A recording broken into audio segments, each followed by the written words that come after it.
Dobrý den, vítejte u nás v TopDentu.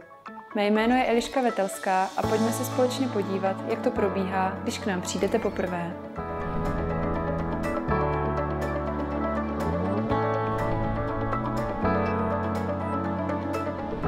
Po příchodu do našich ordinací vás uvítají naše recepční, které vám předají vstupní dotazník. Do dotazníku vyplníte vaše osobní údaje i vaše nemoci, které lékař musí znát.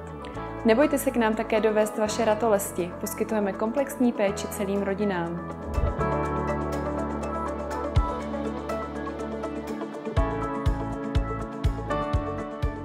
Po vyplnění dotazníku vás čeká seznámení s vaším zubním lékařem a samotná vstupní prohlídka.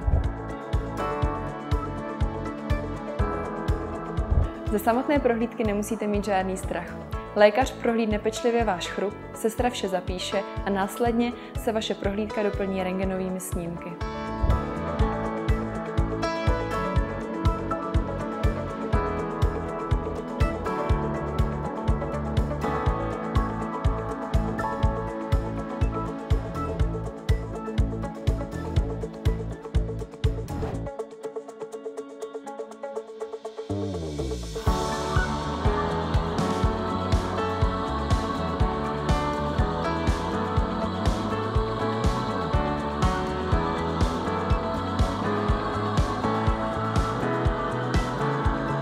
Po vyšetření následuje konzultace.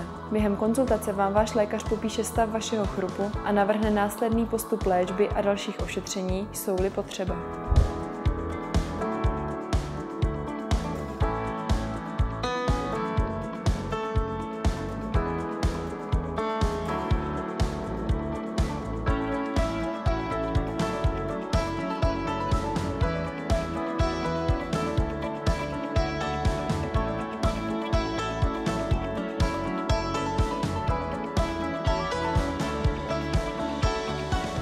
A to je vše, co vás u nás při vstupní prohlídce čeká.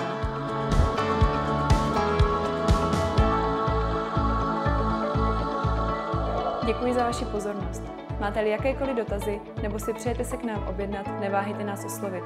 Kontakt naleznete na webových stránkách www.topdent.cz a dále nás můžete sledovat na našich sociálních sítích tady dole. Budeme se na vás těšit.